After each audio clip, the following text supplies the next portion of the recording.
So I've been meaning to get around to this one for some time now. Like most British people, I'm a big fan of the James Bond movies, especially the Daniel Craig ones. I do normally like to watch all the previous films in a series before the new one comes out. Obviously, rewatching all the Bonds would be ridiculous, but I have been doing that with the Daniel Craig movies as they are so closely linked. But this is the fifth one in the series, and I have seen them all several times before. So this time round, I thought I'd just rewatch Spectre, which turned out to be the right decision, as this is very much part two of that story. I should add, I will be spoiling the end of the movie, so if you haven't seen it, then go see it, and then come back and watch the review. Much as Quantum of Solace picked up right at the end of Casino Royale, this one starts right after the end of Spectre, where Bond decided to give up being a spy and ran off with Madeline Swan, possibly the best decision he's ever made. They could have ended the series right there, and it would have been a perfectly good happy ending, although perhaps not the strongest film to end on. But they got Daniel Craig back, so they decided to keep on going. So in the pre-credit sequence, he visits Vesperlin's tomb. It would have been nice to have a cameo from Eva Green as a ghost, but decided to go a different way. Instead, he gets ambushed by an army of Spectre agents, but somehow survives.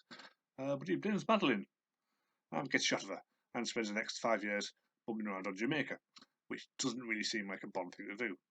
Anyway, after 5 years of living off the grid, he gets pulled back in the game by Felix Leiter, who is again played by Jeffrey Wright, who's really too good an actor to have such a small role in these movies. He convinces Bond to infiltrate a gathering of Spectre agents, even though every single Spectre agent will know who Bond is by sight. And he teams up with Ana de Armas as Paloma. She's barely in the movie, but she's a definite highlight, with tons of charisma and a fun personality to match. It's a real shame she's not in more of this. At the same time, Lashana Lynch shows up as the new Agent 007. She's in a lot more of the movie, but has much less personality. I mean, she's not bad at all. She's perfectly decent, solid, competent, but she doesn't have the same screen presence as Ana de Armas, so she doesn't make the same impression. Anyway, after a bunch of action scenes, they go back to London and meet up with Blofeld again. Christoph Waltz returns and is just as bad as he was in Spectre. Personally, I wouldn't have minded if the whole story had been a plot to break Blofeld out of jail, as his personal connection to Bond would have made him a great final nemesis. But I guess they didn't want to repeat the last film too much, so instead they kill him off. Replacing him as the chief bad guy is Rami Malek. He gave some great performances in Mr. Robot and Bohemian Rhapsody, but he's not so great here. He mainly just stares menacingly at the camera and talks in some weird accent that's sort of halfway between German and South African or something. For most of the movie, he's actually a quite sympathetic character. His whole motivation is that Spectre killed his family, so he wants to get revenge on Spectre and Blofeld. And you think, great, good for him. It's only towards the end that he needs to be the bad guy, so they have him farming the evil racist nanobots. Which, yeah, that's a bad thing. He needs to go. Madeline Swan also reappears here, and we find out why they did the whole 5 year time jump, so that you give her and Bond a daughter, which I think is a first for the franchise. Even though throughout all the movies he slept with so many women, he should have more kids than Boris Johnson, however many that is. And it does trick you into thinking that maybe Bond could retire and spend the rest of his life with his family. Somehow I managed to miss spoilers for the ending, so I genuinely believe that could happen, more through me. There's also a rather unsatisfying twist when we find out that his character killed Madeline Swan's family. The problem being that Rami Malek is only a few years older than Lea Seydoux, and in the pre-credit sequence, their characters were played by a little girl and a grown man, so it doesn't really ring true. And I guess it doesn't help that Malek looks a lot younger than he is. Looking back, we can see that all 5 films have been about building up the traditional Bond movie from scratch. It started with Casino Royale, which introduced a very grounded Bond in the real world. Quantum of Solace was all about tying up the loose ends on that one. Skyfall brought in the gadgets, Q, and Moneypenny. Spectre brought in Spectre and Blofeld. And finally, No Time to Die brings in the megalomaniac villain with his secret island base. There's no volcano, but you can't have everything. So in the final half hour, you get the classic Bond finale where he has to infiltrate the secret base, beat the bad guys, and rescue the girl. And it's as action-packed as you could want. The scene where he climbs a whole stairwell, taking out bad guys on every floor, seemingly in one take, is a particular highlight. And the presence of Madeline and her child means there's some real emotional stakes for Bond for once. It's just a shame these showdown scenes between Bond and Safin don't last longer, as we really don't get much of a handle on the villain's motivations. So the big twist ending is Bond dies. For the first time.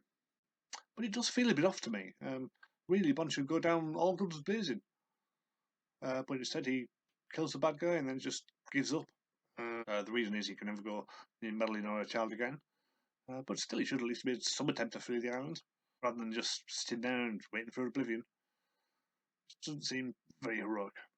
If it had been up to me, I would have had everyone assume Bond was dead. But then we cut to 20 years later. Madeleine's daughter's getting married, and in the shadows we see an old grey-haired man, and it's Daniel Craig. He secretly survived, and he's been watching his daughter from afar her whole life. The end. Not a dry eye in the house. Come on, surely. But of course, I'm not a professional screenwriter, so what do I know? So it feels I've spent a lot of this review talking about the flaws of the movie, but despite that, it's still very much enjoyable. With the usual amazing action scenes, great scenery throughout, and enough new twists on the material to make it feel generally different to all the other Bond movies. It's certainly better than Spectre or Quantum of Solace, but even if it's only the third best Daniel Craig Bond movie, that's still high praise indeed. The question is, where does the franchise go from here? There will inevitably be a new Bond movie sooner or later. Usually they just recast a young actor as Bond and carry on with the same M or Q or even Moneypenny. But I think nowadays, with the trend towards long-running movie series with the same continuity, they could just keep going. Make all the old fan theories true, and have James Bond just be a codename from now on. The next hot young spy to join MI5 is given the codename James Bond, and he has to prove himself to MQ, Moneypenny, and Naomi. Yeah, she can come back as well. Maybe he could even have a wife and family, but still have to go around seducing women as part of his job, which does happen in the real world of spies and secret agents and policemen. As to who should play the next Bond, well, John Boyega never really got his due in the Star Wars movies, so maybe he could get a second chance here. But no doubt every actor in the world will be linked at some point, so it's pointless to speculate, really. Well, that's all from me. Next week I'll be doing a post-mortem on the Obi-Wan Kenobi series, which hasn't turned out nearly as good as I hoped it would be. So if you want to see that, like and subscribe, and I'll see you then. Goodbye.